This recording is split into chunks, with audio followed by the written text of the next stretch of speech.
right, I'll call this my meeting to order. We appear to have everyone, the whole game. All right, welcome. All right, first item, are you doing it, sir? Yes, I am. You're doing a recap of Draper Day. Recap Draper Day. David Wilkes minus Miss Chalbert, who is sick. Time is yours, sir. Thank you. 280 cars in the car show. Wow, that's big. Draper Day's 2025 graphic summary. We can start with attendance first. Who came to Draper Days?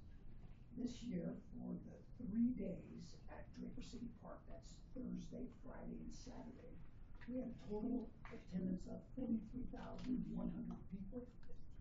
The smaller number here represents last year's numbers. So last year we had about 45,000 people. This year we had about 43,000 people, so 2,000 fewer. That's good. Than last year. If you look at the breakdown, Thursday night we had about 6,000 people in the park. Compared to last year, that's a significant increase. Last year we had about 4,000. This year we had 6, so quite a big increase at our attendance Thursday night at Draper Days. Thursday night at Draper City Park is the night of the car show and the children's bike parade. Both events were well attended. The car show, we think, had more entries than any other time. We had 280 cars participated. Wow. And we had both sides of the creek full, and that, as far as we know, is the largest that we've had. So great numbers on Thursday. Friday, we ended up with about 9,000 people. Last year we had about 15,000, so a significant decrease. This is the rain. That's the rain out, though, isn't it? Considering we canceled it. Absolutely. That's true. Pretty good attendance. And if you consider that the majority of the attendance takes place after 8 o'clock, and that's about the time we called it. So I think it would be safe to prognosticate that we would have a larger number probably if we would not have had the cancellation. Saturday night, we counted, or I should say our analytics platform tells us that we had about 28,000 people at Draper Park Saturday. That is actually more than what we had last year for Saturday. So although overall our attendance is off about 2,000, our attendance Saturday was actually greater than what it was last year. And so was Thursday, so I bet you're right that Friday would actually be higher as well. I agree. Yep. So Higher both Saturday and Thursday. And we were really happy with Thursday. Thursday we have most of the activities that take place during Draper Days on the west side are all going on. So all those activities are going on. In terms of where the attendees came from, the zip codes. This year, about 40% of the attendees came from Draper City zip codes, about 20% from Sandy. Those numbers are in line with last year, and then other smaller numbers with the surrounding municipalities. Average time. The average time an attendee spends at Draper Days is about 2 hours. That's actually gone up. It went up 7 minutes from last year. I think what we're finding is families are spending a little bit longer there because we've got some great activities. So about 2 hours average spend time. Here's some notables for the event. For the horse pull, that's the Monday after the rodeo, we had fantastic attendance. The Utah Horse Pullers Association that puts that event on, they tell us that it is the best attended horse pull in the state of Utah. Wow. They brag about that on their face page. So it was well attended. We had a lot of ancillary activities at that event. We had a climbing the wall, petting zoo pony rides. We had a drum group perform at the halftime. But the record attendance at the horse pull was great. We had a popular new stunt dog show, the Extreme Dog Stunt Team. Really well received. We estimate that 4,500 to 5,000 people saw that show. Where did you find them, Dave? I went to the Utah State Fair last year and I saw them. Utah State Fair's this week, starts this week, so I saw them at the State Fair and got a hold of them. They're out of Canada. I don't think they're out of Canada. But That was really really fun. popular, a lot of fun. Of course, they're a good act. They were a classy act. We talked about the car show participation. Did anyone attend that? So a lot of fun getting the cars parked. We learned a lot there. We opened up the second bike valet location. That was well received. Both the bike valet locations were full on both nights. So really well received. Fireman's Breakfast was moved from Smithfields to Draper Park. Although I did not attend, I heard it was well attended. It went several hours past what it was anticipated. And then the frontmen, Rhett's main entertainment on Saturday night was well received. I think that's evidenced by the large turnouts. Some numbers of the booth spaces. Booth spaces are important because after sponsors, booths are the number one driver of revenue for the event, after sponsorships and rodeo. We had 188 booth spaces at Draper Days. That's more than last year. 80 of those were handmade. About 47 were business vendors. Business vendors spend about $350 per space. Handmade vendors spend about $125 per space. We had 32 spaces dedicated to sponsors, 26 food vendors. 26 is more than what we've ever had at Draper Days. And we had 3 government entities who took booths. Were the food vendors happy with their sales? Great question. They were happy, and all the food vendors are professional food vendors. They attend all the major events in the valley and in the state. So in context of all the events, they were very happy with Draper Days. Anecdotally, the food vendors tell us that all the events were down this year in terms of sales. Yeah. So they were happy with Draper Days, although they report generally soft sales at all the events. Well, Friday impacted them too. Sure. Absolutely, Friday was a big impact. You could just scoot that up a little further. Total expense, total income, and the net. With our income was down. Our income was down 5%. Our sponsorships were down 9%. Last year they were $96,000. This year they were $88,000. Couple reasons we think for that. First is just one interesting thing is the number of big sponsors, top sponsors.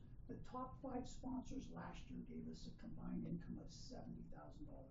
The top 5 sponsors this year only gave us an income of about $30,000. Last year we had Podium, they gave us $30,000. We had no $30,000 contributor. Last year we had WaterPro give us $15,000. We had no $15,000 contributor this year. WaterPro gave us $10,000. Price Development gave us $15,000 last year. They gave us nothing this year. Zions gave us $10,000 last year. They gave us $2,000 this year. So the other interesting thing is the number of sponsors. Our sponsor numbers increased 70%. Last year we only had 33 sponsors. This year we had 56 sponsors. Those were cash sponsors. That's an increase of 70%. They were giving us increments of $1,000, $2,500. We did not have the big dollar donors. Again, no Podium walking in with the 30 grand. Significant increase in number of sponsors from 33 to 56. That's a 70% increase. Despite gaining many more sponsors in 2025, total sponsorship amount decreased by approximately 9%. We've already talked about the top 5 sponsors playing a role in that. Our rodeo income was down 20%, $57,000. That's due to Podium. Podium last year not only gave us the $30,000, they also purchased $8,000 worth of rodeo tickets. That allowed us to add the third night last year. This year we did not have the third night, hence our lower intake there. Vendors were the only one that the income was up. Income is up on vendors almost 30%. Sports tournaments were down almost a quarter, almost 25%. I will not speak for Rhett other than to say that One of their big tournaments is the softball tournament, that's on Friday night. They had to refund all that money because Oh, that was that's such a canceled. bummer. In addition to that, Reddit added another, event. The disc golf was an inaugural event, so he's gotta build that up. It'll take a few years. Draper Idol was off and the parade was off. Our top 10 expenses, the stage rental, that's our top expense for Draper Day, $60,000. The frontman, which was Saturday night's main performers, about $32,000. The tent rentals, diamond tent and event, about the same amount we spent, $32,000. Fireworks, it's a great fireworks presentation on Saturday night, the best ever. That cost $30,000 for that, about $1,000 a minute. Circle J Rodeo that puts on the rodeo for us, $24,000. Generators, light towers, porta johns, about 13 grand each. The Groove Merchants, that was the Friday night entertainment, 12. And the Canine Stunt Team was about $10,000. Those are our major outgoes. So we have our work cut out next year. We need to reduce costs and increase our income. So that's our goal. The parade was great this year, no injuries. Any questions I can answer? I just heard comments from people that the parade was the best one that they had here and for as long as they lived. Glad to hear it. We had some great bands. We had a drum corps from Red Alta High School. We had the Liahona Marching Band. We had the Scottish Bagpipers. We had a great. I think people love those. If we can keep them coming, that's great. And then this year we added the foam machine to the very last entry, which was a lot of fun. So We are trying to work out a amphitheater performance of the Groove Merchants, the fee that they got paid, somewhere along the line, so hopefully we'll have a chance for people to hear that. Or just bump them the next year too, at this point, right? Can we keep them? They still got paid $12,000, so we'd like them to do something for the 12,000. Would they come next But can year they just come for next the year? 12K or do we not? have to pay them again? I think we'd have to pay them again. yeah, probably their contract states that you'd have to pay them again. We'd have to ask Red. It depends on the contract. Great. Thank you. Thanks, David. Great job, David. That was a really super event. Thank you for that. Calmer than usual. Mayor, All right. Next is our Mr. Cooley. can I have 2 minutes, Mayor? I apologize. I was gonna grab you at the start before. I just wanted to take a minute. Nick, if you'll stand up. I wanted to introduce you guys to Nick Roble. He is our new, he's the part-time position you approved this year in the budget for emergency management. So I wanted you to be able to see the face and know the name that goes with it. Nick has been on 2 weeks now, is that correct? And he has been very hard at it. In our command staff meeting this morning, the update from Nick took the bulk of our meeting this morning. No, just kidding. He is jumped in with both feet. He has a lot of expertise and background to get us moving in the right direction as far as emergency management. But I asked him if maybe he had a few minutes just to step in there tonight because I felt it was appropriate for you guys to be able to see the face and the name that goes with it and know that we're moving forward in emergency management. He's housed here at City Hall. He's in the cubicle that's right outside of Nicole's office. So obviously if you're around and see him around, that's who this new employee to the city is. So He was here wanted you guys to be right able to see him. So About 7:15 this morning, if I remember the sound of the door opening. I was thinking, Kelly's sick. That's not Kelly. All right, Nick, thank you. I appreciate you taking some time to come in. Have a good rest of your night. Nice to meet you, Nick. Nice Nice to meet you. Thank you. All right, Mr. Cooley, sir. All right, thank Go you. ahead. So, we've been working on, our transportation master plan, the projects that are listed in that plan over the past decade, and we've made a lot of progress. We're getting down to the harder projects, and I wanted to review one with you.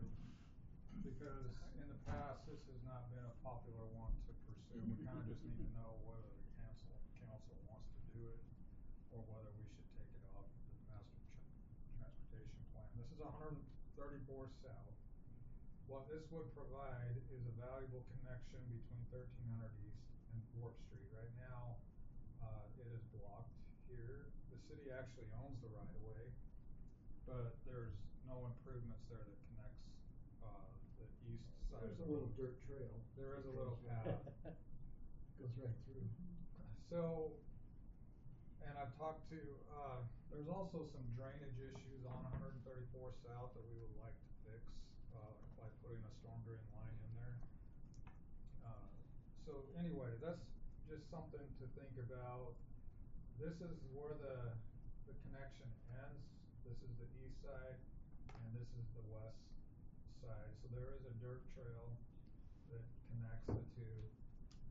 If we did this project, we could do it as minimally as possible by just adding enough asphalt to get us a 26-foot wide lane. It would require some asphalt here and some asphalt here.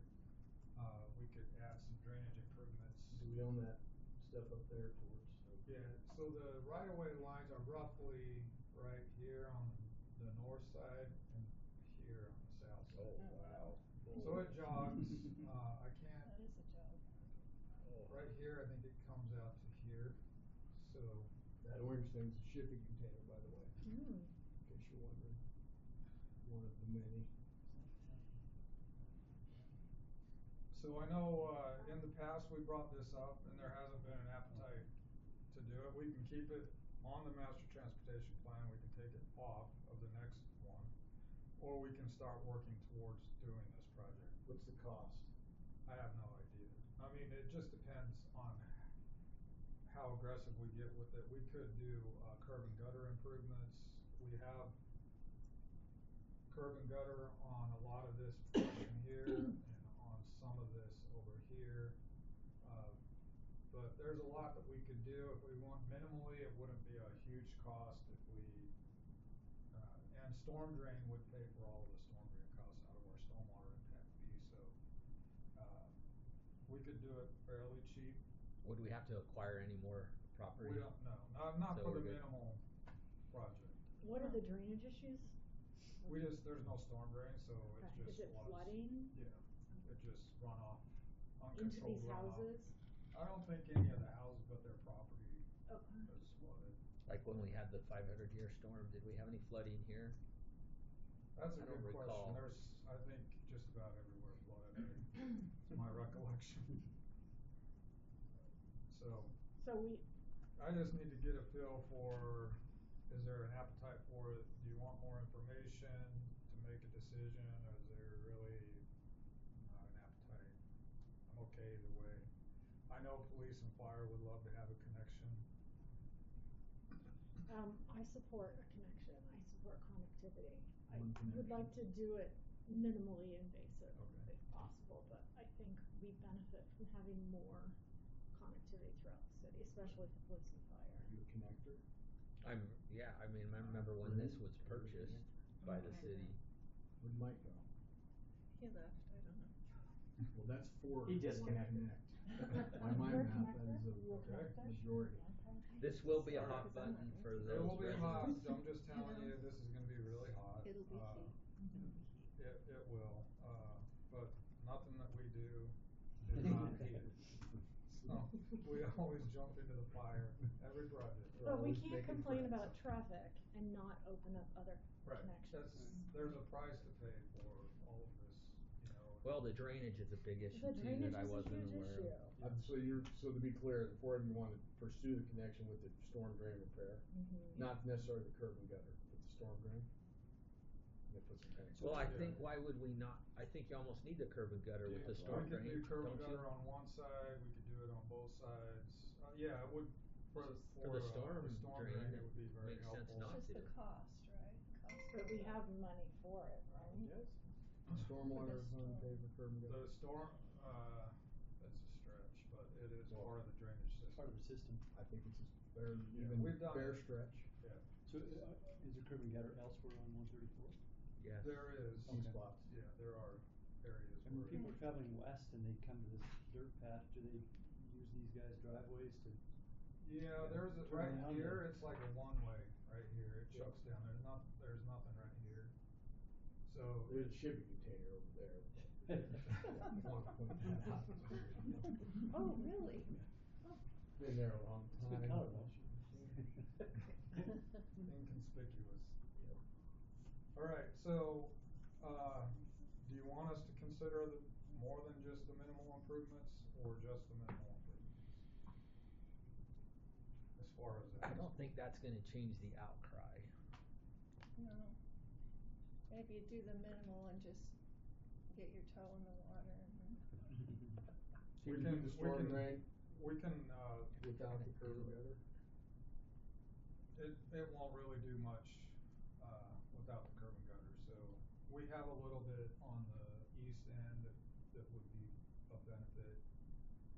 There is some storm drain about here that everything drains to here, but I'll have to look at it in more Yeah, detail. that's nice. This isn't. If we do the curb gutter and sidewalk, I hear about it all the it time. expands the project, so it's gonna be taking more of Nobody that wants it. land up. Correct. Yeah, is there even I'd room like for to lay low sidewalk? on it. Not on both sides Or though, you with could how do close this those curb and gutter, houses you have are. you have to condemn some property.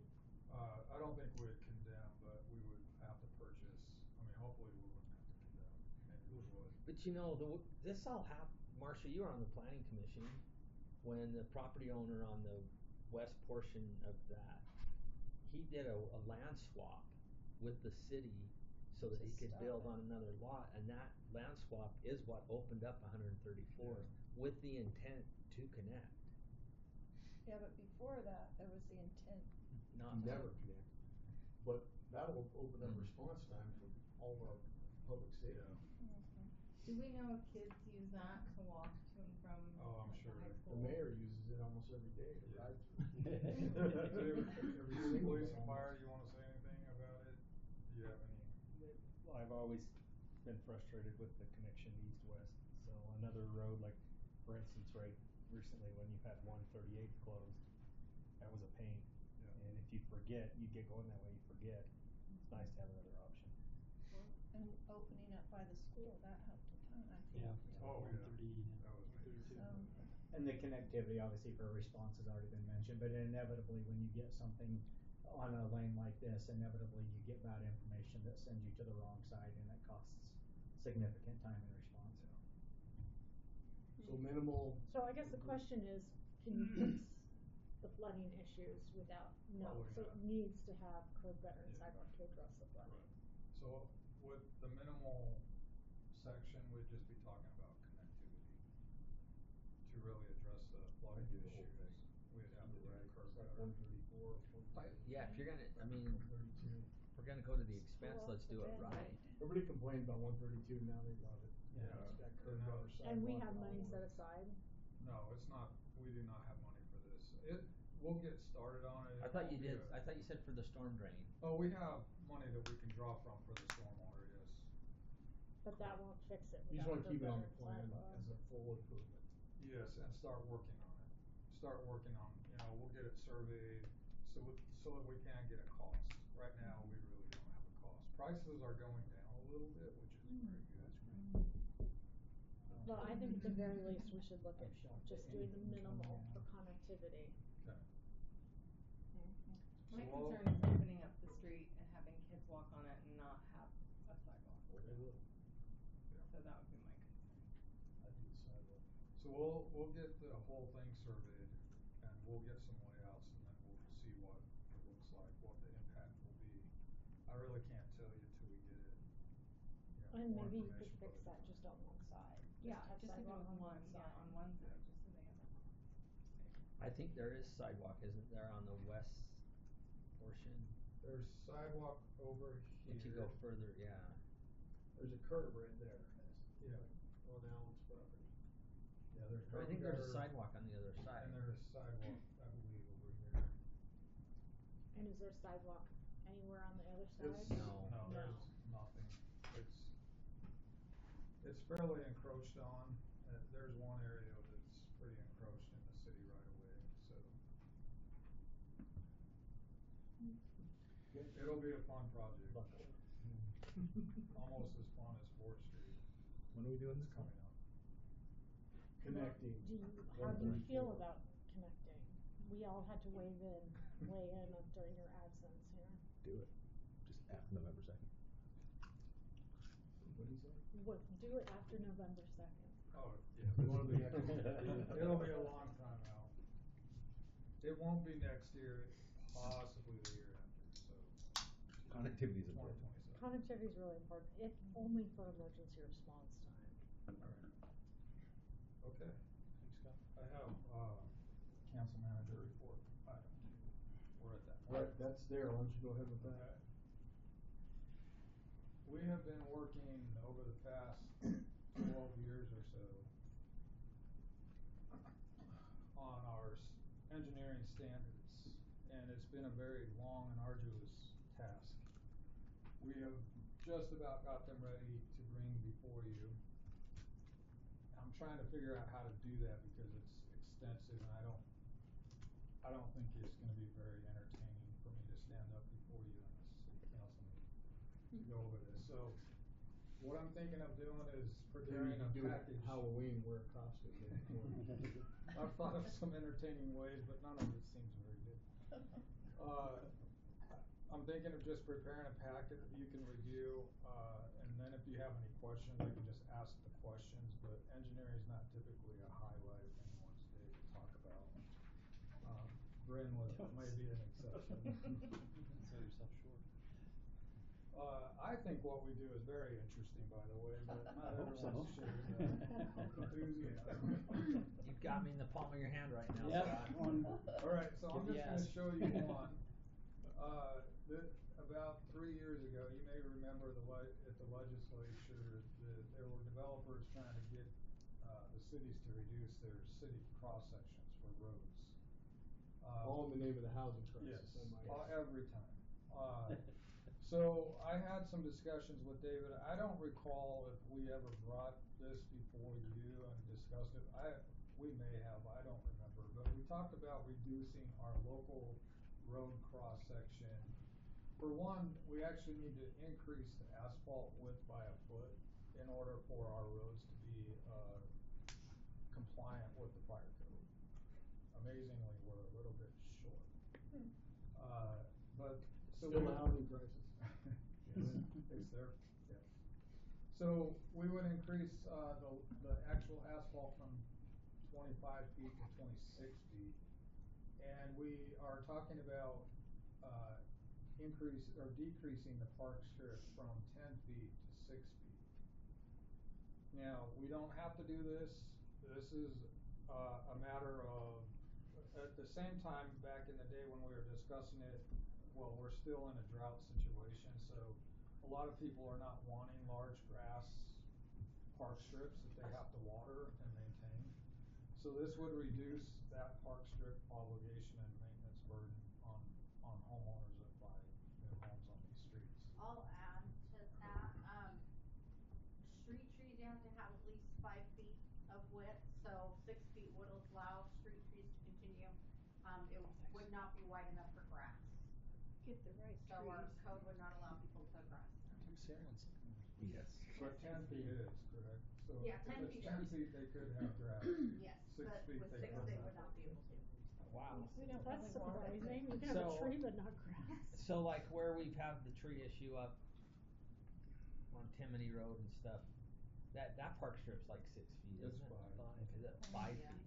Yeah. So then They just- and that would be the minimum. Now that subdivision predates our current code. On the grass, you have to have at least 8 feet in width in order to have grass, and that's because you water that with the overhead sprinklers. So if it's less than 8 feet, you're watering concrete as well as the grass, so it's not efficient to water.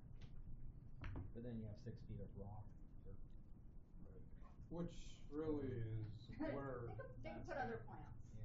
this is really where everyone's going in It's the this. local scaping, don't think drought. rock, think I like know. drought resistant Look, there's plants. So, and mulch. I know, that's what I think, but most people don't do that local scaping, so we need to educate that. Yes. I have a whole thing Just about have that to in have a like 2 class. minutes, cause we had tree committee today. So here's the thing, right now, our master transportation plan calls out our valley local roads as 60 foot wide for the total right of way. We would propose to change that to 53 with this configuration, reducing the park strips to 6 feet. If that's what you want to do. If it's not, we'll just keep it the way that it is, and there won't be any change to the transportation plan needed. And I'm fine either way. I don't really care. No, I think this is good because it pushes people to the water-wise Yep. landscaping, which is kind of what we're supposed to be doing, right? Theoretically? Yes, we are supposed to be doing that. And educate on the right trees that they put in, so we Correct. don't have, the sycamores that are tearing up the sidewalk. So is this something that most of you want to do? Does not this do? 53-foot road solve the housing crisis? Absolutely. It's done. We can do that. Hallelujah. I don't think there's any reason not to It's do a it. magic bullet.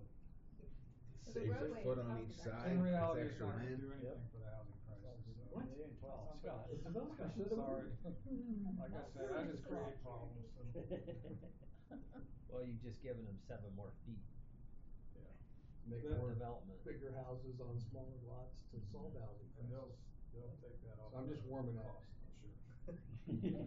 Just getting ready. You go on at 7:20. I do like the 26-foot width. All right. So, Anyone not want us to do that? Okay. Look at us, builders for it. That's all I have. All right. That's all you got. I got one thing I wanted to start with. I've met with, Gary Freed. Randy met with him before. I think some of you have met with Gary. Gary has a very cool idea, and I think in wanting to do a museum type building on some of our 10 acres that we have going, east from City Hall. I met with him. He's super fired up about it, and, he's certainly a person, he's not gonna do a bake sale to try and raise the money. He's like legitimately capable of raising money. It's not cookies and pies. But I told him he was really getting wound up about it. He's got like an architect and all of it. And I said, whoa. The council's got to decide what, if anything, they want to do, how you want to do the 10 acres. So I don't, we have to decide it tonight, but I'd like to put it down for like a half hour, 45 minutes to go over what do you want to do with that property? Is that something you'd want to do? Do you want to do some joint venture with them? They would want to do the building. At least what he presented to me was we would contribute the land, they would do the building, we would own it. But ultimately, he's got some good ideas. I mean, it's actually one of the cooler. is it more than just a museum, though? Not really. No, so I had a meeting with him after he met with you, with the architects. And we all talked about that we wanted more community space there. So I think it would be more than just a museum he would present to us. But you gotta decide, all of you, what you wanna do. Because his part would take up, 3 or 4 acres or so. But it could incorporate into the station area plan that's approved in there with that density of retail, all of it. But I just wanted to find a meeting where we could talk about that item for a while. And, we could even have him come present his concept so you could see what he's talking about. Well, I think we've all talked quite a bit about it being some sort of a civic use where you could have large meetings or basketball tournaments and a place to display visual art and maybe hold performing art concerts. I don't want just a museum. I want it to have multi-use. I told him if there was no money to operate it from the city and no money from the city to build it, we would only be able to contribute land and they'd have to operate it. Something like you're talking about, that's significant operational costs. So that's what I want to talk about. It's your money, your land, whatever you want to do with it, but this dude's all down the tracks quite a ways with the architect and a concept, and he's passionate about it. Gary's certainly very capable of achieving it, but you guys got to decide what you want to do. I just think there's a little bit of risk in only doing a museum, right? Then we're losing 3 acres and we're not getting that civic use that we really bought the property for, right? So when you good if we put it on for a study meeting, maybe we can do it. Oh, we can share our Year. vision with that, with them. What's that? Let's see. I was thinking first part of the year we could do maybe in a retreat type, add it into talking about it, let you hear what his, I mean, I think you just, I think Is maybe. he willing to wait that She's long? like, yeah. Sure. He can wait, he gotta wait, Take he had no advantage. choice, he's still waiting, I mean, what do you, he can wait till tomorrow, or what's he gonna do? He doesn't own the land, he doesn't have the money, and it's your land, so yeah, he's gonna wait till you're ready. I mean, if he's willing to raise the money to build what we want, yes, that is a huge win. I just don't wanna say, go build a museum, and then we suddenly don't have room for this major civic center that we've really wanted to prioritize. The meeting that I went to had the architects there, and they're willing to do, envision Oh, yeah, they everything. are. They're willing to draw it out. Yeah. It's just- Absolutely. It's So- funding, it's the challenge. If Gary is willing to raise, Never met an what was it, architect that 50 wasn't million willing. or 60 million, I'm willing to call it the Gary Free Civic Center, like, Yeah. but it has to encompass all of I- those uses. I agree. And they're willing, and I agree at with you. the meeting, they said, we just need to know what you guys want, and we're ready to start it. Well, how are they gonna know unless we meet with them and share it all? Right, that's what they wanna do. Well, I think They we ought to wanna meet make as a council to talk about what you want on it before we talk to him. If you say you want a civic center, so it's gotta be, then we can talk to him, he may not wanna do that, I don't know. They are okay to do that. Well, let's talk about it amongst the five of you four and come up with what you want. Well, we When- should be thinking put it about on that there. now, so that, be thinking about that now so that we're prepared when we meet. Yeah. Ice skating. You wanna do it like, I don't know, we could do one in December or January, January probably, or if we could fit it in sooner, I don't care. I just told them to quit running so hard down the tracks until the council told them what to do, what they wanna do. A little bit over ski tips right now. That was my, I mean, there'll be two what's that? new council members, so they may wanna have that say in that. The other thing is, we interviewed a, Wait, why are there Wait, maybe maybe two? might only be Three. one. Doesn't there have to be two? Oh, excuse me, no, I'm sorry. Hey, I've got 102 fever. Don't ask Sorry, me. I didn't take know that they were back, looking that's for not what I meant. Wow, No, Martha, what are you saying right now? I might be Sorry. gone, you can have a. No, please. Somebody's talking least about one. it. We're not May may the record show that I'm bright red, and I retract that statement, at least one new council member. Then the, what was the other thing I was gonna, we had an opportunity to, pick someone I wanna appoint as our HR director. Do you guys wanna meet with them before?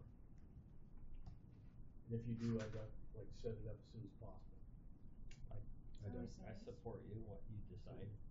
I'm okay. Any of you wanna meet with them? It's always nice if they come and have dinner with us, just so we can meet them a little bit. They might. Logistically, it would be So- better. If you wanna meet with them, I'll set up a meeting. So I'll set out, tomorrow I'll set We're out. trying to an offer. move. They might have a job we don't wanna interfere with. Yes, quickly. correct. If you wanna meet with them, we'll set up time for you. As long as You you wanna meet with them? invite, if Yeah, you've I'd like met to. with them and stuff, Yeah. that's good. Marcia, do you wanna meet with them? Sure.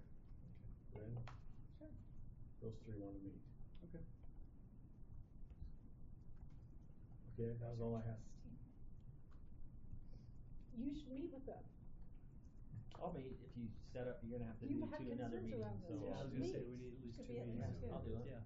Then I'll be available. I know. It's gotta be in the next week, I, right?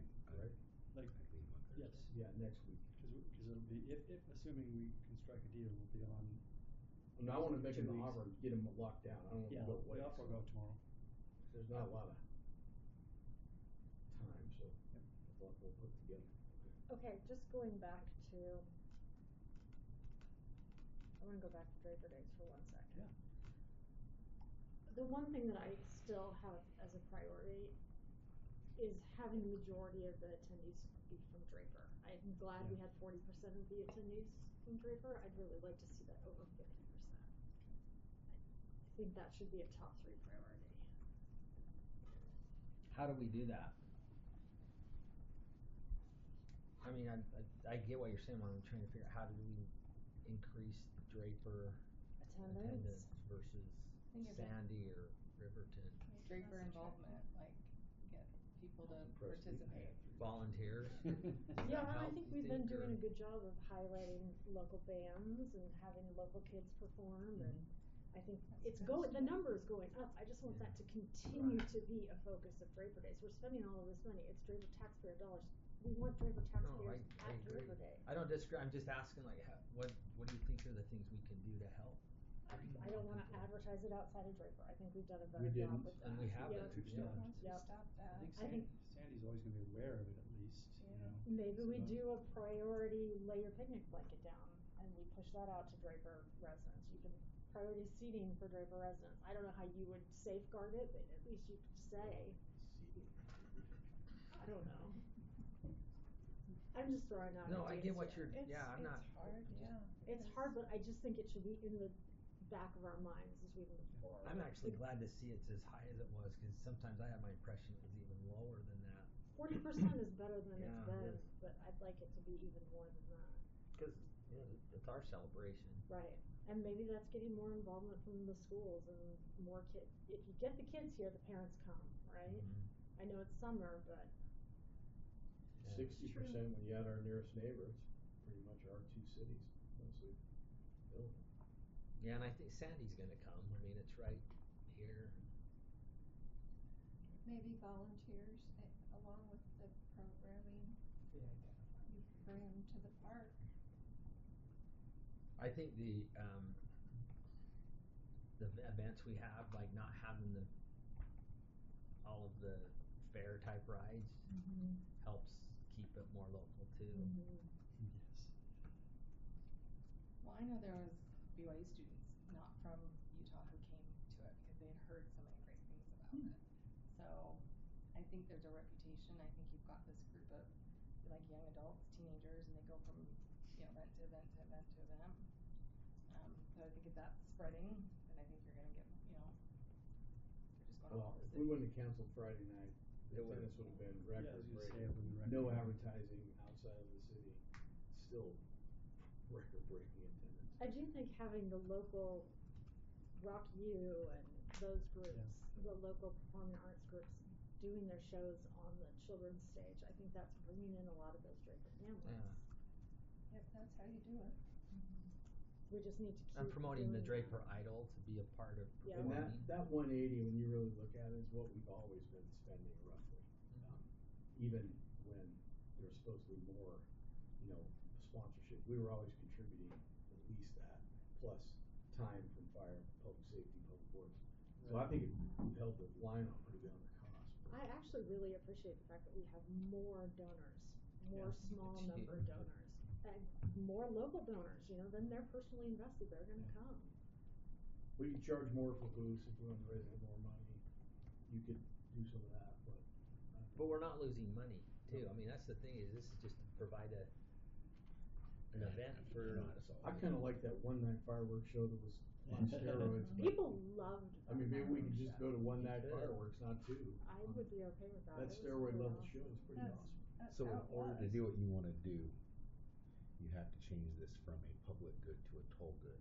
So you would sell tickets and then you would offer a Draper discount if you're a Draper resident. That's how you do that. Lord. But you can't control the crowd, you can't control who comes in. And you create an economic incentive though. We have no points of entry, I mean, we have open I think points you do of what you're entry, saying, we it's keep doing all the stuff we're doing. just- Do you have anything else? So I mean, that's, I was just gonna say, I think we're all fairly close to consensus on the civic center. I think we could probably talk about it for a half an hour in study session. I don't know if we need to push it until January in a retreat. I don't care, whenever you wanna talk about it. Next week, next meeting. Just put it on the agenda for study and we can talk about it. And I agree, we should talk about it amongst ourselves before we talk with Gary. Let's get down the list of our top 10 things we wanna see at the civic center. Maybe we could lay it out so we see how much space there is, like developable space, Jim.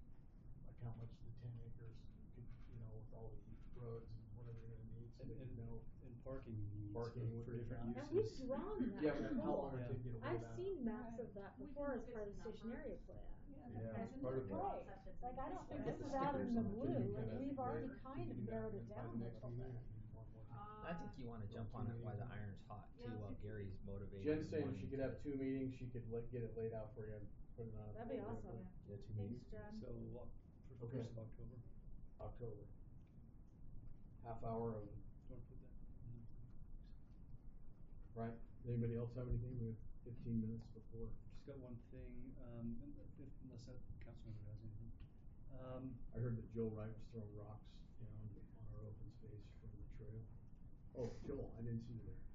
You're the guy, yeah. Not the Lorax, but Scott? I have something to say. Scott, do you have an We can update go to on the that? public meeting when we go back. Might as well take a couple of We minutes. don't do, yeah, yeah, good.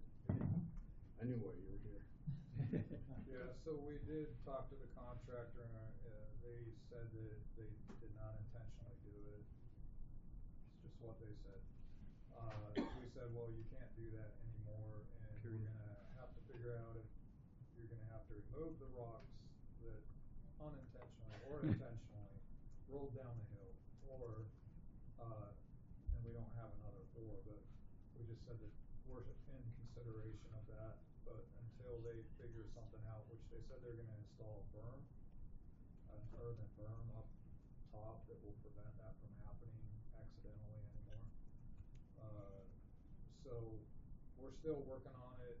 We're working with Parks and Rec to verify whether or not we want them getting down there to remove the rocks, or whether we're gonna just have to leave it. So either way, we'll be working internally with legal and whoever else to just determine what needs to happen with that contractor.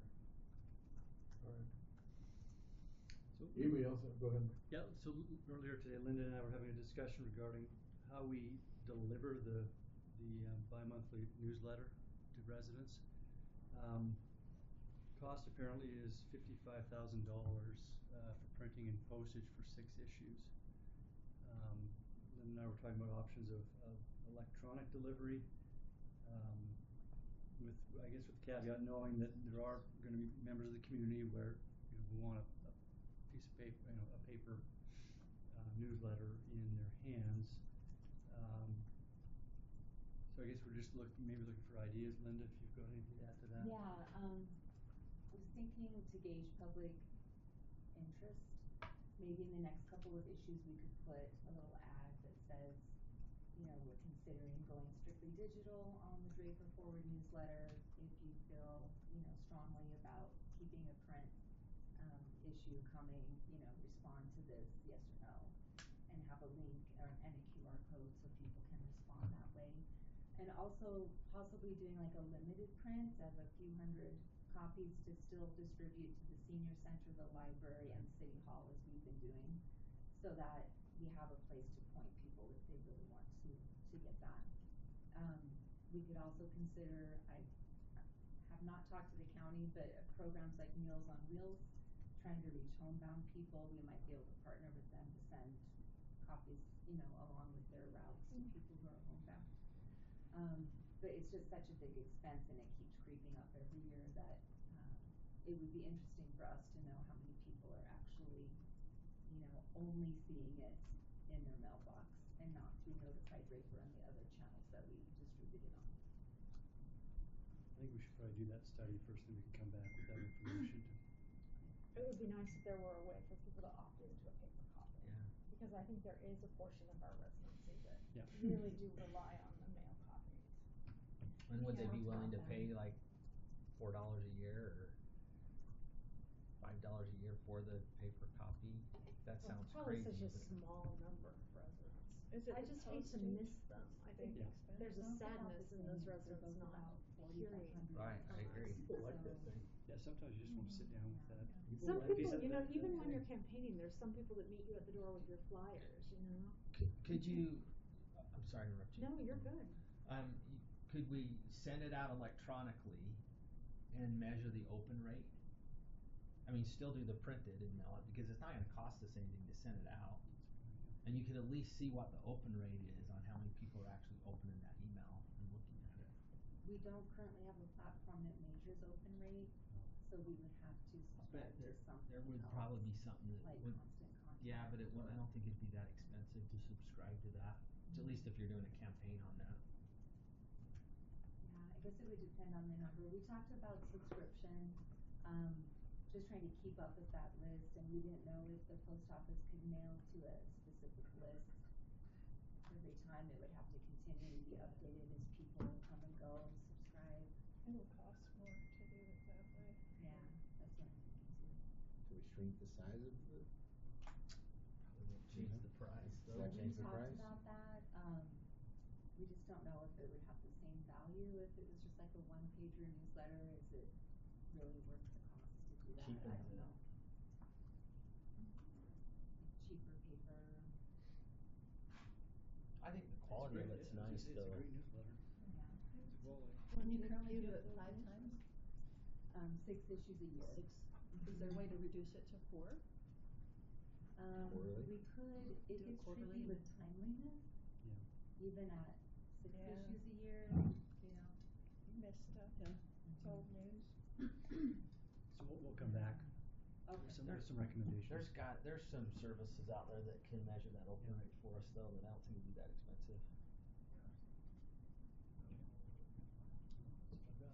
Alright, anybody have anything else? I do, the tree committee met this morning, and so they talked a little bit about the sycamore concerns, and they talked about what would happen when those trees are removed, what can be put back in there. And so they kinda wanted to have some sort of guidelines for, what's gonna happen when those trees are removed, if those trees are removed. Because, we talked about not being able to possibly put a tree back in there if it's 5 feet or less, If it's correct? under 5 feet. So if it's exactly 5 feet, they can put one in there.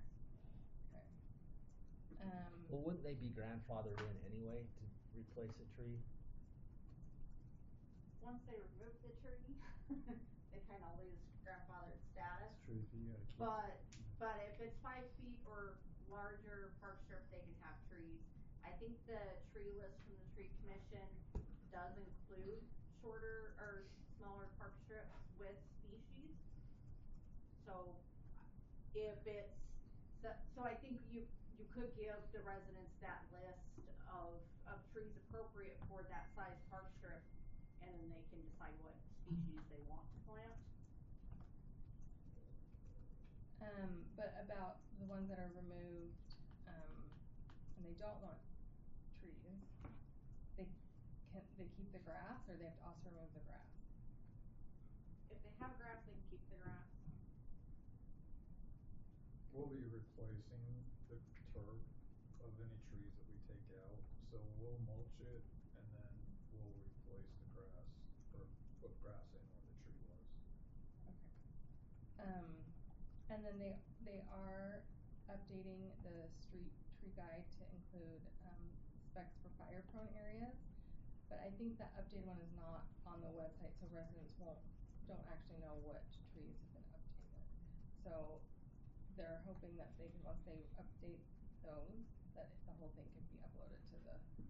I think it needs to go to the council for approval, and then Linda can get it up on the website. Okay. Great, thank you. Anybody have anything else? I'm still getting emails from the woman who is upset about pickleball courts in backyards too close to property lines. I know you guys have also received emails from Mrs. Reagan. I believe other cities have moved forward with some type of ordinance around pickleball courts, like hours or lighting or distance from property boundaries. I don't know if that's something we have appetite to look into, if we think this is a pressing concern.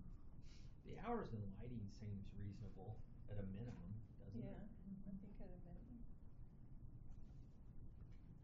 Distance from the fence line setbacks. I mean, I know there's someone in Draper who has 6 pickleball courts in their yard now. And they're running like pickleball tournaments It's on called the a weekend. club. That is On your street? no, not on my street at all. I didn't realize it expanded to 6. Yeah. Well, I mean, it's hard to do setbacks at this point. You're gonna have all these grandfathered in. I don't know. I We think should maybe jump on something. lights and Lights noise. and time Can we, would be is that important. practical? Can we look into that? Yeah, absolutely. I mean, it would seem to me if you're gonna build a pickleball court, you're not gonna put it on the property line anyways, because Oh, I no. think we are. Apparently. I how do you think we say are. where the fence is Well, when but you're it's Mine's really right on the close. property line. Yeah, it's, Okay. come on over, Mike, I'll show you. Yeah. Yeah, I'll show you mine. I'm just gonna shut up. Cause it's That's not a nice. tournament. That's 0 for 2. No, that was a. I'm just kidding. Yeah. Yeah, it's. The problem is the size of lots here versus Park City where they have those where they have like 200-foot distance off the property line, we don't have a lot of, where that would be feasible Pretty here. rare lot, yeah. Isn't it like 200 feet? Yeah, well, that's pretty It's big. pretty, And we have a basketball court right on our property line, so I don't Yeah, know, okay. you know, like, I'm guilty too, I'm not. but like, they're not judging as anyone. loud. Yeah. Those aren't as loud as pickleball. We have noise Really? ordinances, doesn't that apply? Well, that's a good question, like, could you say we already have a city quiet hour starting at 10 PM, this is also applicable to pickleball courts, is that what needs to be said, or I mean, I no, think our Jen? ordinance is in place for that, I mean, I think I'd that's have pretty to well, look it's at no it. applicability. Don't wanna Yeah, start there. pickleball, please. Come on. Yay, Pat! Pickleball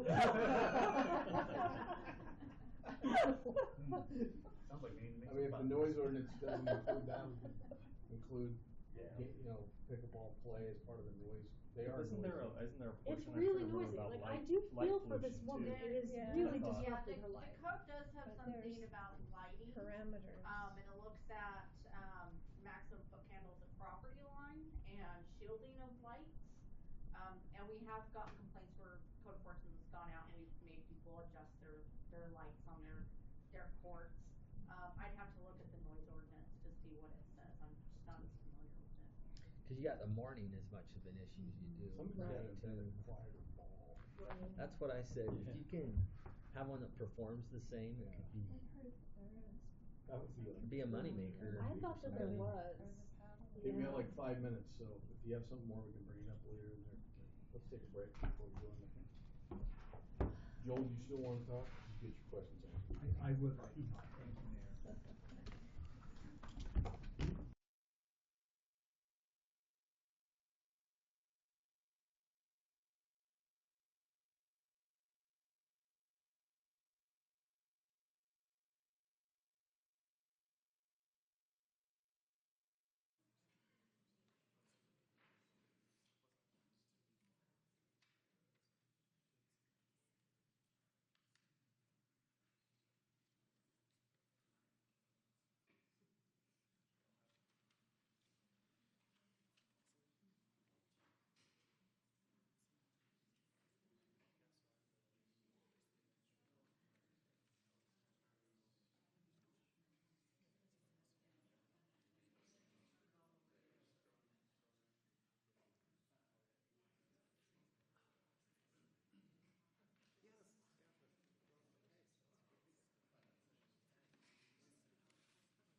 All right, ladies and gentlemen, I'd like to welcome you to our city council meeting this evening. I'm Mayor Walker. I'd like to get our meeting started with our call to order. Our next item on our agenda is an opportunity for the Pledge of Allegiance. Tonight will be led by our fire chief, Mr. Clint Smith. Clint.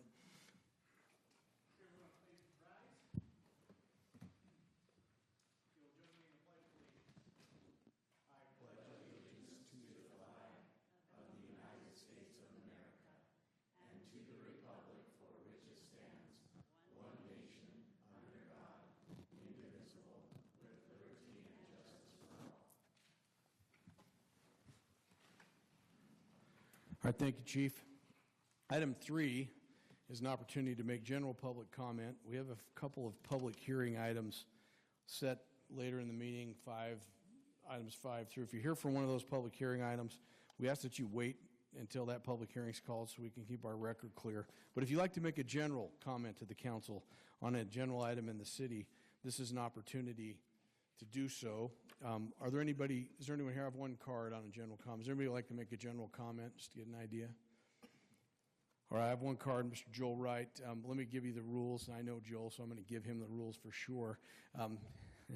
No, we're pretty friendly here. We do have a 3-minute clock over here to the right, Joel, and that is enforced strictly. But anyway, if you have a comment, just make your comment. Give us your name and address. I'll start your time, and go ahead, sir. Thank you, Mayor. My name is Joel Wright. I live at 15312 South Wing Trace Court in the Draper, up in the Suncrest area. First, I just want to really warmly thank you for serving as city council and mayor. It's a really hard, thankless job. I was a bit crazy at one point and thought I could change the world, and I served on the Cedar Hills City Council after someone quit just for 2 years, and we approved a Walmart, and I still have some PTSD from that experience. So also, I just want to say Draper is a remarkably well-run city. There are so many mistakes you could have made in the last little while, and you didn't. And then you took some real risks and some real courage to make some right decisions, especially that open space that we have up there. I mean, I genuinely compare it to like the Louisiana Purchase or Alaska. I think that was how visionary and how important it was for the future of our community. And I can't thank you enough. I wonder, honestly, if I'm worthy of that open space. We do consider it somewhat sacred, you know, sort of like people would consider Central Park in Manhattan or Yellowstone. We love that open space, and it's managed so well with just the minimal trails that people can enjoy. Anyway, so that's why I'm so kind of fired up and worked up. Mercer Mountain Estates, first off, they absolutely have the right to build 50 new homes in that area, and they need to operate in the public easement to build their road and do some other things. Of course I don't like it, but of course they have the right to do it. I mean, I'm there as well, and this has been there for like 20 years, and so it's coming. But the shockingly callous disregard that then they get a bunch of boulders and toss them into Mercer Hollow, causing literally decades of ecological destruction. Furthermore, boulders landing on the trail, they'll be very expensive to remove, and making the trail unsafe, because now you have like 10 or 20 big boulders that have rolled down a little bit who could roll down and mush some poor bicyclist or person walking on the trail.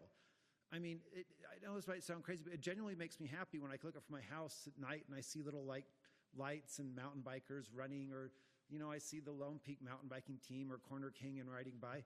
It's really part of the charm and joy of that hollow. And to see that it's already been closed for the entire summer and might be closed indefinitely or unsafe because they're just trying to save a few dollars is terrible. I mean, when I was building my own house, we extracted a boulder as big as a minivan, and it cost us a couple $1,000s to remove it. It was painful, I get it. But I don't believe for a second that that was not intentional. And it's kind of, if they had owned it and said, yeah, we're trying to save money, let's do it, see what we can. No, now they're gonna have to pay a lot more to fix the problem than if they'd just been responsible at first. So I guess my request is, and you guys have already done it, and I love that you've already done it, yeah, no more boulders down the hill. And second, they need to figure out a plan to restore that trail. I'll be generous, I would say by no later than June 1st of next year, because they shut it down on June 1st of 2025. We're gonna give them a whole year to shut down our trail, our entire hollow. That should be enough time to operate in the public easement. And yeah, it's gonna cost some money to restore it and make it safe. I don't even know how exactly to do that, but they need to. Thank you, sir. Is there anyone else like to make a general public comment? All right, seeing none, we'll close our general public comment period and go to item number 4, which is item number 4B, which is resolution 25-43. Yeah, well, actually, item 4A is approval of our August 19th, 2025 City Council meeting minutes. Item 4B is resolution 2543. It's a resolution appointing David Zwicky to the Draper City Tree Commission. Item 4C is resolution 2545, a resolution approving the Second Amendment to the water purchase agreement between Draper City and Jordan Valley Water Conservancy District. Mr. Mayor, Ms. Vaudry. I move we approve consent items 4A through 4C. Motion by Ms. Vaudry to approve the consent items. Is there a second? I'll second. Second by Ms. Lowry. Any further discussion on those items? Seeing none, Ms. Vaudry, how do you vote? Yes. Ms. Lowry? Yes. Mr. Green? Yes. Mr. Lowry? Yes. Ms. Johnson? Yes. Items approved unanimously 5-0. Takes us to item number 5. Item number 5A. This is a public hearing. It's ordinance number 1670. It's an ordinance of Draper City amending the text of Draper City General Plan to add the Draper Front Runner, Kimball's Lane, and Crescent View Station Area plans. We'll have our staff report on this by Mr. Todd Taylor. Go ahead, sir. Thank you. As indicated, this is the adoption of our last 3 station area plans. So that map shows where the 3 stations are located. So Crescent View is up in the northeast corner along the border of Sandy. Just south of that is Kimball's Lane, and then on the southwestern portion of the city is the Vista or the Draper Front Runner Station. And then you can see some aerials here of the Vista Station and the Kimball Station. As you know, we're on a slightly accelerated timeline for these station area plans to get them adopted and certified by WFRC by the end of the year, as required by the state. We began our community engagement through setting up a stakeholder committee and then moved into holding small group meetings where we reached out to the stakeholder committee and discussed the opportunities and constraints in each of the station areas, and that was held in March of 2025. We then moved into some design charrettes where we again met with the stakeholder committee and the planning commission in April 2025 and started looking at design concepts for each of these station areas. Those concepts were revised into some alternative designs that were presented at an open house and an online survey in June of 2025. And that online survey received 791 responses. So that feedback was then used to put together the preferred concepts that I will go over today. But I do want to note that these preferred concepts are just that, concepts. These are potential ways that development could occur on the site. But ultimately, what is built on the site would be, a matter of an application and entitlement process with the property owners and the city. So the exact locations of the buildings, the parking, the open space is again just a concept on these plans. So first is Vista Station preferred concept. So some of the principles for the Vista Station is to activate the public realm. As you know, Vista Station area already has the TSD zoning district in place that does not have a maximum density or a maximum height. So what we're really looking at is, how to create sort of a community here. And as those, we still have 1,600 dwelling units that are entitled in this area that haven't been built. How, when those projects come into infill, do you create a place? And so, including places for people to gather, socialize and find a sense of community. Another principle is building an east-west pedestrian connection. So that would be, there's a proposal for a pedestrian connection over the tracks to connect to the east side. And currently you'd have to walk all the way to the south here at Vista Station Boulevard or up to 123rd South to get to the other side of the tracks. And that would provide access to the employment centers on the east side. Another principle is to incorporate small-scale retail. You can see that in some these markets. That would provide retail and restaurant opportunities for the future school students at the school, future residents, and transit users. The next principle is to create a green space network, so places for people to enjoy some open space, and you can see some of that currently exists on the north side in this park, and you can just see some conceptual ideas of how that could continue along Vista Station Boulevard. And then the last one is to integrate adjacent uses to the station area, so that's looking at pedestrian improvements and along the east side of the tracks to the Jordan River, and then even eventually down to the Point development. Another idea that's in this plan is the potential realignment of Vista Station Boulevard north of the Vista Station area, which you can see in this bottom right graphic. And we really heard from the public that the separating the park is dangerous. And so this plan recommends looking into the realignment of that road so that the park would not be separated by the road and the traffic coming into the station area. This is a rendering just showing what that infill could look like with existing buildings, parking areas being filled in with new buildings, a pedestrian area, and then a connection to the pedestrian overpass over the front runner line. Now moving on to Kimball's Lane station area. The first principle is manage future transitions in existing agricultural lands. So we do know that the Kimball's Junction development agreement has been approved, and that would be for densities of 25 to 27 dwelling units per acre. And this really calls for just continuing to work on that process and create sort of a neighborhood in that location. The second principle is better utilize UTA-owned land. And so you can see here, UTA currently has the 2 parking lots, and this would allow UTA to begin looking at potential redevelopment of their parking area. The next principle is to improve Porter Rockwell Trail access and wayfinding. You know, we heard from the public that it can get confusing here at the intersection of Kimball's Lane and 700 East. Then the next 2 principles are about safe routes to schools and filling in sidewalks. So there currently exist sidewalk gaps on 700 East and Kimball's Lane, and really looking at how we can fill those in and ensure a safe pedestrian environment for the students. And then the last principle is looking at this neighborhood down to the south on the east side of 700 East and the south side of the tracks, and looking at a plan for the redevelopment of that area and working with that neighborhood to see what their vision is for that triangle. So this next graphic is a conceptual layout for the agricultural land near Kimball's Lane Station.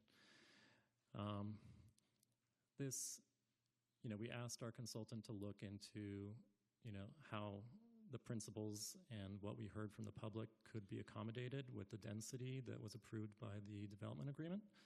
And so this is, again, one potential way that layout could occur. This has a density of 25 dwelling units per acre. It looks at 1, 2, and 3 bedroom units. We heard from the neighborhood that they didn't want density right next to their homes, so it steps down density at the edges, and it really looks at creating a neighborhood with, a clear circulation network, sidewalks, front porches, and some meaningful open spaces. And then in the right corner, you can see the potential UTA redeveloped parking lot site, and then you can also see the dashed line up here that's looking at the potential for straightening Kimball's Lane to meet 700 East. And then this is a rendering showing the potential on the UTA parking lot along 700 East. And then finally, the Crescent View Station. So half of the station area is within Draper City and half is within Sandy City. You can see on this map that the majority of the area is, established single-family neighborhoods, and really the only site that had any potential to even look at was the Harmon's Grocery site. So what we did, or the principles for this area, are the neighborhood stabilization, so not encouraging infill that's not appropriate with the existing single-family housing, allowing future opportunities, the Harmon's Grocery Store site, and 114 South improvements. And so you can see on the bottom right of this image, just a potential of what could happen at the Harmon's site over time if the Harmon's property owner wished to proceed with anything in the future. We're not proposing any zoning changes here, but we wanted to look at what the potential could be in the future. So you can see how a potential mixed-use building could be put on the site with some housing above, buffered from the residential behind it, and still maintaining retail on the ground floor and continuing the Harmon's Grocery Store at the southern end of the site. We have had conversations with Harmon's, and they're not interested in any changes at this time. They're happy with the way that the shopping center is working, but they do understand that 20 years down the line, things could change. And then this is just a rendering showing what the potential for that site could be. The Planning Commission heard this item on August 28th and recommended approval on a vote of 4-0. that concludes the presentation. I'm available if you have any questions, and then we also have our consultant from Design Workshop, Chris Geddes, and also Dan Colley with Fair and Peers if you have any questions about traffic improvements. Questions, council members? Mayor, I just have a question about the Kimball's Lane section.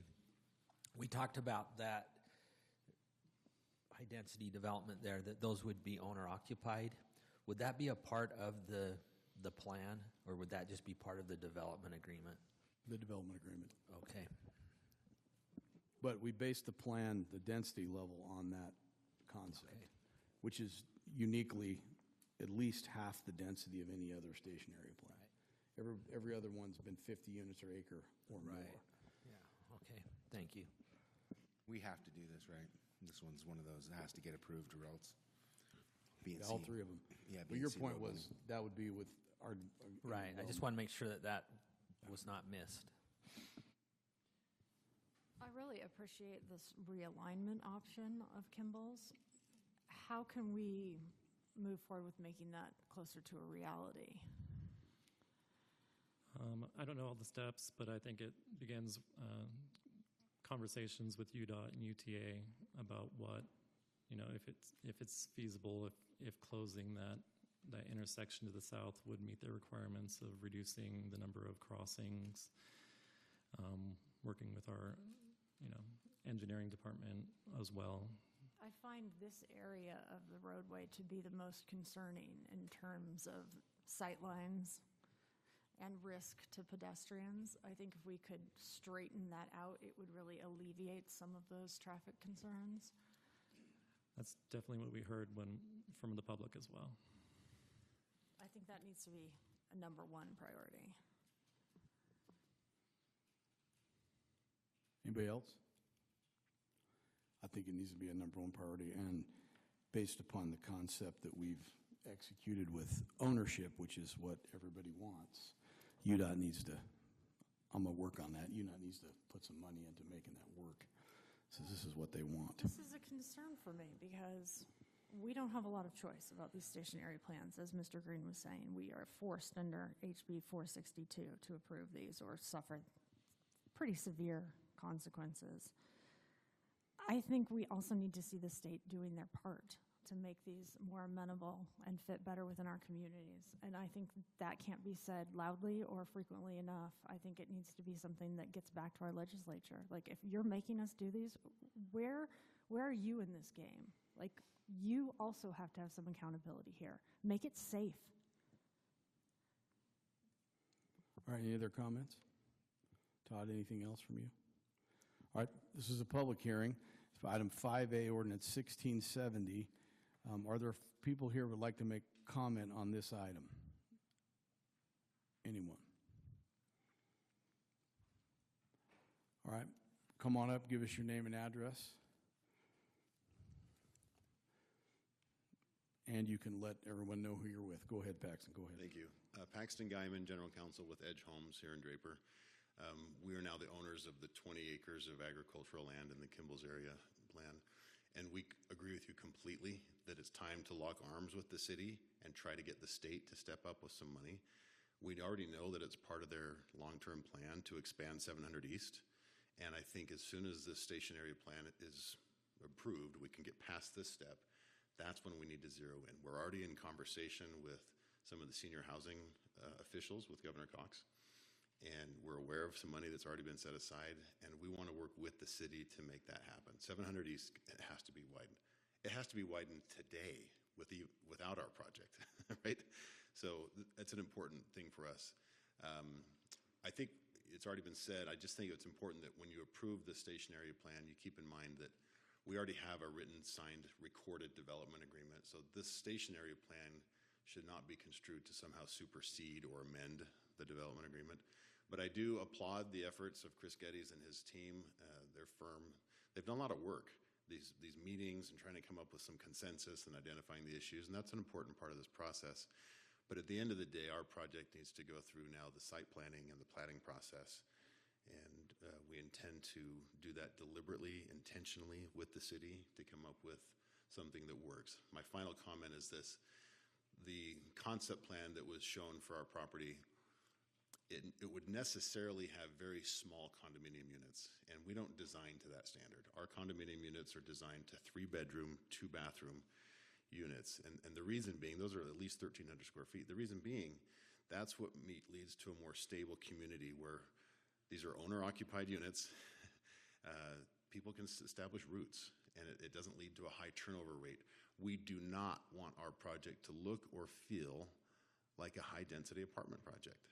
And so the design concepts that we are implementing, and what you will see when we get through our process, show larger condominium units, which necessarily means you have some smaller open space units. You can't have both tons of open space and larger units, but we'll work with the city to come forward with a project that will make you proud, and you can stand behind it. And I have to applaud Mayor Walker on realizing that getting an owner-occupied project approved at this density level is a much better outcome than a state-mandated 50-unit per acre apartment project. And we appreciate your vision and your cooperation.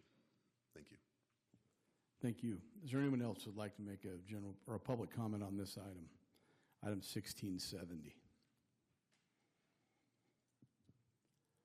All right, seeing no further public comment, I'll close the public hearing and bring us back to the council. Council members? I just want to point out for the purpose of our audience tonight that there are some roads within our city that we do not control. So 700 East being one of them, 123rd being another. Those are UDOT roads. So we do not have a lot of authority over expanding them, making traffic changes, realignment. And that makes some of these projects more difficult because the impact of these projects will impact these roads that we cannot improve. To my point that we need to be in partnership with the legislature to get these roads up to where they need to be. Anybody else? Is there a motion? Mr. Mayor. Mr. Green. I move we adopt ordinance 1670. A motion by Mr. Green to adopt ordinance 1670. Or second? I'll second. Is that Tasha? No. Sorry. Ms. Johnson, all right. Any further discussion on the item? Mr. Green, how do you vote? Yes. Ms. Johnson? Yes. Mr. Lowry? Yes. Ms. Lowry? Yes. Ms. Vaudry? Yes. Item is approved unanimously 5-0. I would like to just say one thing just for the benefit of the public with respect to these station area plans. This is one of the single probably biggest erosion into the land use authority of city government. This particular station area plan business came about through several years of battle at the legislature with respect to the housing crisis. And depending on which legislator you talk to or which governor you talk to, the housing crisis is primarily our fault. And when I say our fault, I mean city governments. We're the cause. If you get into a room with them, they'll tell you it's all the city with too much regulation, too many NIMBYs, too many people that won't let the land get developed. Now, of course, you all know that we're not the 100% cause. We might have some input, but this is the beginning of, and hopefully the end of, land use authority erosion at our legislative level. But this is absolutely a preemption of local land use authority. That's exactly what it is. And there's not a developer that's lobbied the legislature that won't tell you with a smile that this is preempting local land use authority, because that's straight up what it is. The penalties are significant. If we didn't get these approved by October, so next month, the penalties start at $500 a day for the first year. Then they go to $1,000 a day, which is really the equivalent of 2 police officers or 2 firefighters every single year in a fine. And then they have the ability to reduce the amount of road money that we get to fix potholes and things in the road. So it's a stick. There's not a lot of carrot. Mostly it's a stick, but it's a half-mile circle. And so these council members are really in the box here, and the legislature has put us squarely here. This is a legislative mandate. This is not a concept that was conceived by local government. In other states, I can tell you I'm the president of the League of Cities and Towns this year, and my reign is about over, thankfully, a couple of weeks. But in talking to league presidents in other states, this is a mild rendition of it. In California, for example, in these station area plans, they don't have to provide parking at all. It's not a consideration. So they could do 50, 70, 80 units an acre and provide zero parking as part of the plan. Fortunately, we still can require parking in some sensible way of, to whatever degree it is, of working. I do want to acknowledge and appreciate Edge Homes and Paxton and Steve Maddox from Edge coming in here, and I know you'd rather it be the farmland, and if we had our authority, it would be, but to have something at the lower density that is owned is unique. It is something that the state is interested in seeing. It's a model they want to move forward with, which I like better than 50 or 70 or 80 units per acre of rental property. The project will have condos, it'll have townhomes, it'll all be owned, it'll be deed restricted, so it won't be BlackRock's not coming in here and buying this thing and renting them all out. It'll be an opportunity, they say, for the missing middle starter homes. I still think these condos will be fairly expensive, but they'll be cheaper than, but it's an opportunity for our kids, our relatives that want to live in Draper to have a spot to start a condo or townhome. So anyway, I'll cut my speech shorter. I could go on about this for a long time because it's been a long battle, and every year, every session, we have more erosion at local land use authorities. Some of it makes sense, some of it doesn't, but anyway, that's it. So, thank you. Item number 5B is next. It's a public hearing, ordinance number 1671. It's an ordinance approving a development agreement amendment for approximately 1.3 acres of city-owned property located at approximately 12742 South Moose Hollow Drive and 12761 Costanza Way, otherwise known as the Warhorse Ranch Development Agreement. First Amendment, staff report by Todd Taylor. Go ahead, Todd. Warhorse, go ahead. Thank you. This is the location of the area. It's south of Relation Street, and it's bisected by the Draper Canal Trail. This is an aerial showing the subject properties of the development agreement in yellow and the city-owned property in red. This amendment would allow the city to convey some of the city-owned properties to the property owners of the development agreement. It would retain the detention basin and the Draper Canal Trail portions, and it would retain access easements over those properties that are being conveyed. This is an exhibit from the development agreement showing parcel A is the detention basin parcel that the city would retain, and parcel B is the canal trail parcel that the city would maintain, and then parcels C, D, and E would be conveyed to the property owners.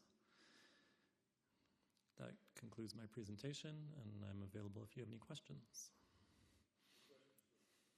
Any questions for Mr. Taylor? Council members. I do have a question. Could you, excuse me, just explain why we're doing a conveyance and not a purchase of this property? So, I don't know if I have the best answer on that, but I think it's just the process that's been happening. Some of this property was conveyed to the city for right-of-way there on the left side. The southern part, it was a long piece by part of the subdivision to the east. We had done the development agreement with these property owners to split these two lots into a total of 4.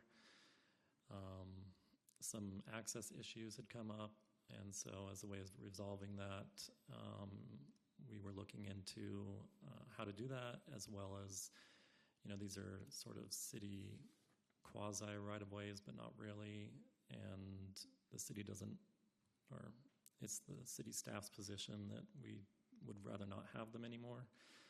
And then if the applicant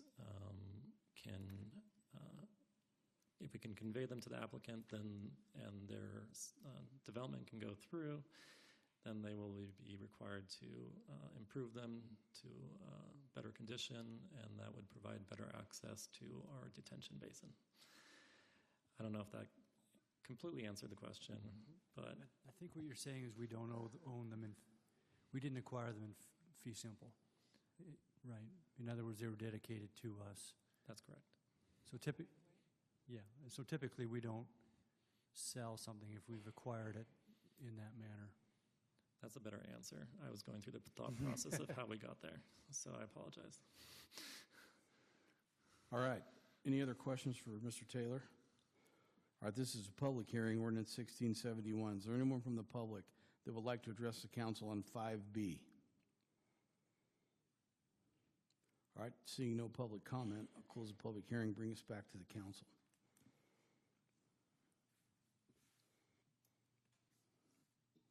Mr. Mayor, I move we adopt ordinance 1671. All right, motion by Mr. Green to adopt ordinance 1671. Is there a second? I'll second. Second by Ms. Fodry. Is there any further discussion? All right, hearing none. Mr. Green, how do you vote? Yes. Ms. Fodry? Yes. Ms. Lowry? Yes. Mr. Lowry? Yes. Ms. Johnson? Yes. Item's approved unanimously, 5-0. 5C is our next item. It's also a public hearing. It's ordinance 1672. It's an ordinance Draper City amending the text of the Land Use and Development Code for Draper City Municipal Code relating to preschool limited use. We're going to have Jen. Yes, hello. Okay, so this deals with home-based businesses, home-based preschools. Currently, they are allowed subject to a conditional use permit in all of our residential zones. The code allows up to 10 students per session with a maximum 2 sessions per day. And then for home-based businesses, they're allowed to have 1 employee who does not live at the home. That's for all of our home-based businesses. The Utah Department of Health and Human Services has a different standard. They allow up to 8 kids with 1 caregiver and up to 16 kids with 2 caregivers. So we're proposing to change the code to align with the state rules. Right now, where we allow the 10 kids, but you can have 2 caregivers. Yeah, you know, they just can't go up to that 16, even though they have that second caregiver that the state will allow them. So the change would be to the definition of preschool limited, just changing that number from 10 to 16. All right, any questions for Jen? All right, hearing no questions. This is a public hearing. It's ordinance 1672. Anyone from the public that would like to address the council on this item? All right, seeing no public comment, I'll close. Come on, there's one. Come on up. Give us your name and address. That'll start your time. My name is Bree Dance. I live at 11507 South Sweetgrass Court in Draper. Guess I just introduced myself. I'm here to speak as a parent of a child who would be impacted negatively by these changes. The proposed ordinance change on preschool limited use has a very real impact on families like mine. My child attends Miss Jen's Sunshine program, and it is not just childcare. It is a high-quality preschool that brings neighborhood kids and families together. She provides a nurturing environment that builds both academic readiness and community connection. Having recently moved here from Texas, I can say that families there often paid much more for preschool, and yet the quality here in home preschools like hers, thanks to Miss Jen, is as good if not better and far more affordable for families like mine who are pinch paying incredibly high housing costs. Restricting her ability to serve the community by limiting class sizes in a home-based preschool could force providers like her to close, which would be a real loss to Draper families. I ask that you consider not just the technical zoning language, but the impact this change would have on real children and parents who rely on her program like mine. Thank you.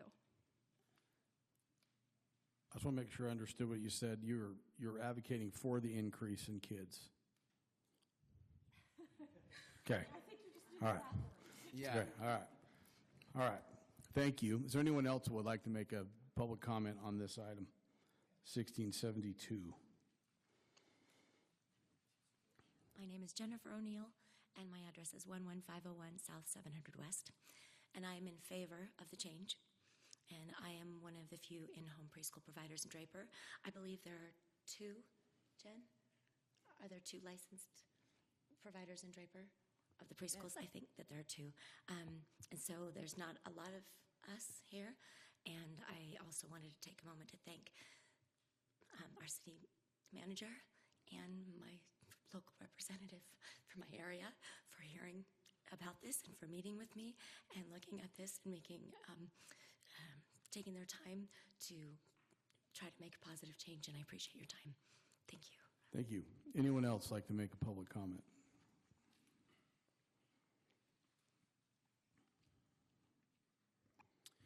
My name is James Jensen, 369 West Clintwood Drive in Draper. I have a son that attends Miss Jen's preschool, and I have an older son. We went a more traditional route with preschool. It costs us a lot more money. It's a different time, different job. And where I'm at now, we would be hurt tremendously. We wouldn't be able to do a preschool option if she had to close because these changes weren't adopted. And it's something that we, as a family, as a community, from other parents I've talked with who attend, they also are in favor. And we're just really grateful for Miss Jen's passion for what she's done for our son. He lights up when he sees her in the community. We love that it's a community preschool that feels small. It feels like he gets the one-on-one attention that he needs and for his development, for his growth, for his education. And he's absolutely being set up to transition to kindergarten in the next year very nicely because of it. And we're just really grateful for programs like that where you don't see a lot of those types of preschools. They're bigger companies, or they're blended more with daycares, or it feels more like your child's going through a machine instead of having that individualized care.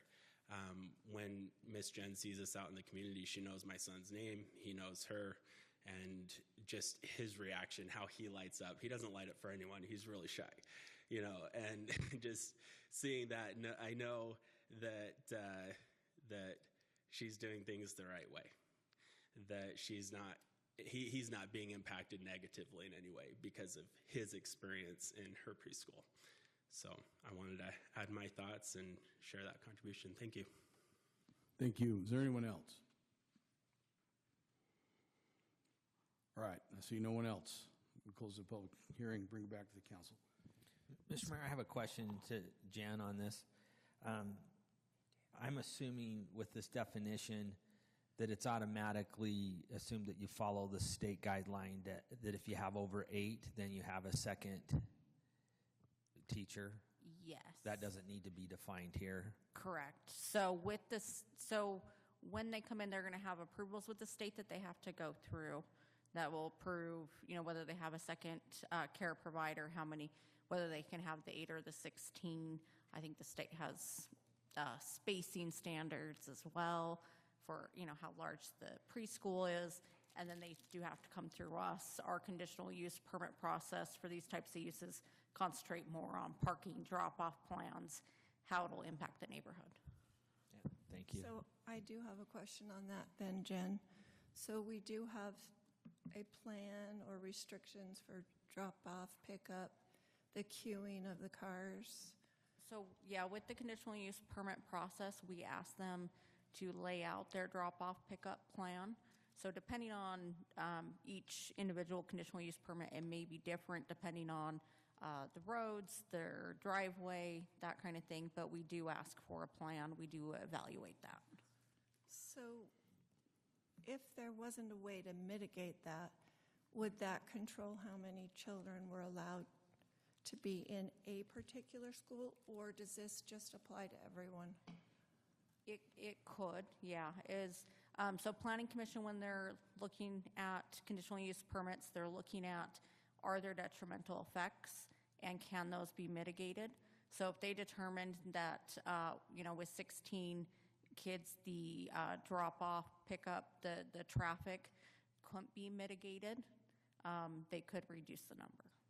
Okay, because I lived in a cul-de-sac with a preschool, and I can tell you that there was a couple times a day that you couldn't get out of your driveway or leave. Yeah. So I am really concerned about almost doubling. I'm sure it's a wonderful school. I have no doubt about that. Obviously, everybody loves it. I just want to make sure that the neighborhood survives if we do. Yeah, and if we had one that was on a cul-de-sac, we could look at, that's going to have a very different impact traffic-wise than if it's a through. Okay, thank you. Yeah, it's a conditional use, right? So it's a C on the zoning table, and they have to get the Yes. CUP passed by the planning commission, Yes. Mr. Mayor, I'd like to make a motion. Go ahead. I move that we adopt ordinance 1672. Motion by Mr. Green to adopt ordinance 1672. Is there a second? I'll second. Second by Ms. Johnson. Any further discussion? All right, hearing none. Mr. Green, how do you vote? Yes. Ms. Johnson? Yes. Mr. Lowry? Yes. Ms. Lowry? Yes. Ms. Vaudry? Yes. Item's approved unanimously, 5-0. That takes us to item 5D. This is also a public hearing. It's ordinance 1673, and it is an ordinance approving the Big Willow Creek 6 Development Agreement Amendment for approximately 9.3 acres of property located at approximately 11670 South Wildfield Way, with Draper City staff reporting by Mary Ann Pickering. Go ahead, Mary Ann. Thank you. This property is located on the western portion of the city. For reference, this is the front runner line here, and this is 700 West. This is a detailed view of the property. It's known as Big Willow Creek. This is Phase 5, and this is the rest of the subdivision that's been built. The land use on this is residential medium density, and the zoning is R4. This is the 6th DA amendment to the Big Willow Creek original development agreement, and this is to modify 2 of those lots in Phase 5. The original agreement required 20,000 square foot lots that backed up to Big Willow Creek, and due to the way that Jensen Farms was built to the south, Ivory Homes now needs to put in a cul-de-sac, and so that's really reducing the size of one of the lots. And then one of the other lots is being reduced because they've dedicated some land to the city for a trail and also for utilities for sewer. So only 2 of the lots that were originally planned to be 20,000 will be less. This is the graphic that will be modified. This is the original agreement that allowed or required the 20,000 square foot lots. This is the modified exhibit that will go in this 6th amendment. This is where the cul-de-sac will be built, so you can see that one's being reduced to 14,700. And then this little strip is where the trail has been dedicated, and that one will be reduced to 18,900. This is the proposed layout of the subdivision, just for reference. And you can see that by adding the cul-de-sac, those do eat up a lot of space so that they have the adequate turnaround for fire trucks or garbage trucks. And then this is where the trail will be dedicated. Last week, the Planning Commission did forward you a positive recommendation on this modification with a unanimous vote. And I'm happy to answer any questions you have. Questions? You want to go back to that question? Could you just go back a slide to show the cul-de-sac and, okay.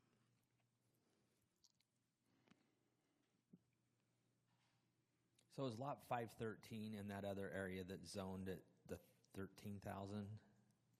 Right, those weren't, the 20,000 ones would be the 506 down here all the way down to 512. Those are the ones required to be 20 originally.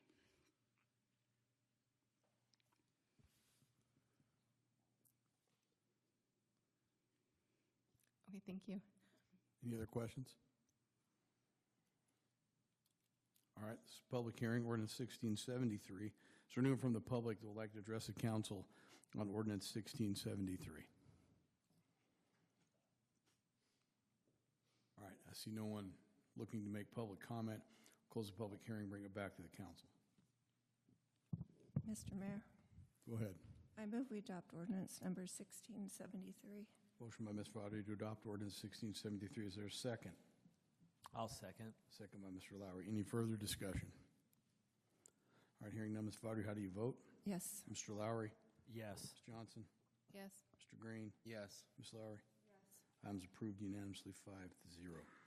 Item 5E is next, also a public hearing. Ordinance 1674 and 1675 is an ordinance amending the land use map for .27 acres from open space parks to community commercial, and an ordinance amending the zoning map for the same property from RA2 residential agricultural to CG general commercial, located at 687 West, 12300 South, known as the city-initiated Concord Properties Land Use and Zoning Map. Go ahead, Mr. Draper. Thank you. As you may recall, this is the site for specialized manufacturing, approximately 786 West, 123rd South. The piece of property that we're looking at is this tinier spot here in the back, although the overall property is there with the dashed lines there. This is just an aerial view of that.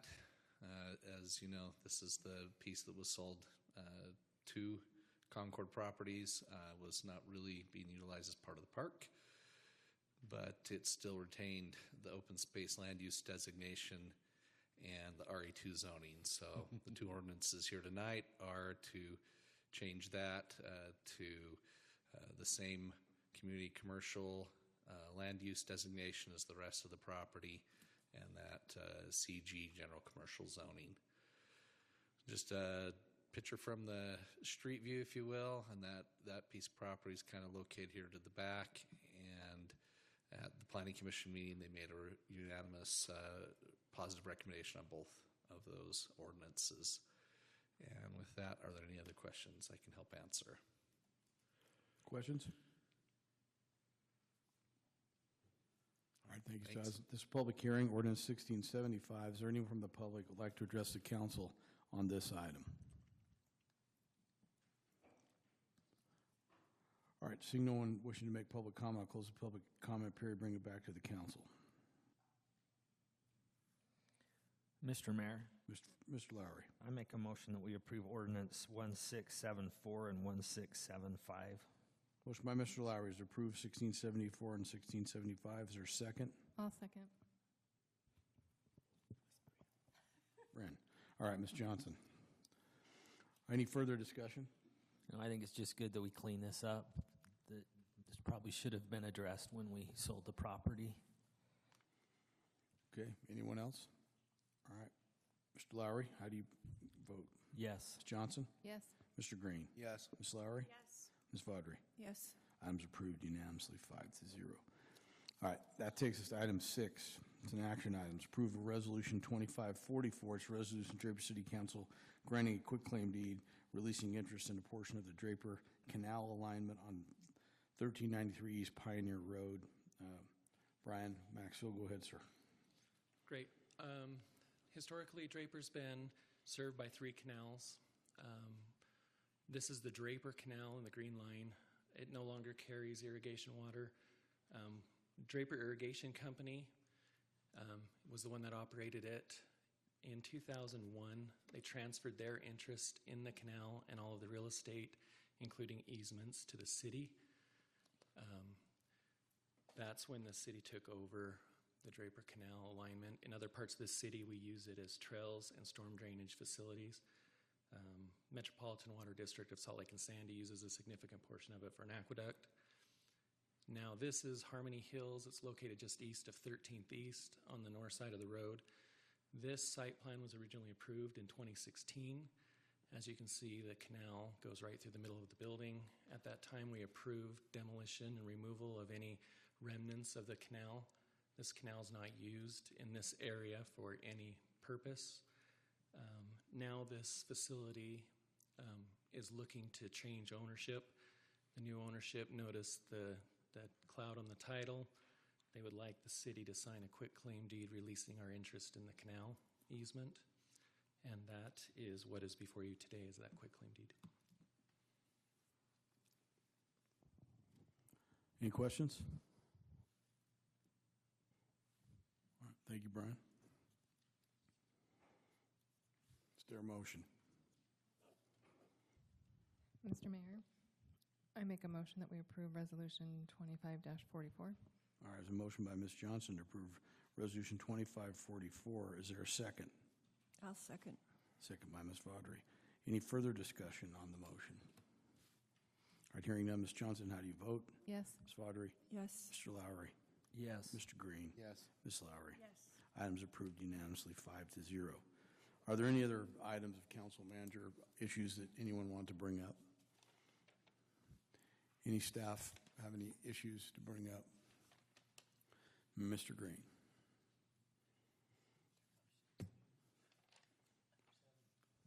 Motion to adjourn. Thank you. A motion by Mr. Green to adjourn. Is there a second? Second. Second by Ms. Lowry. All in favor of adjournment say aye. Aye. Are there any opposed? All right, we stand adjourned. Thank you.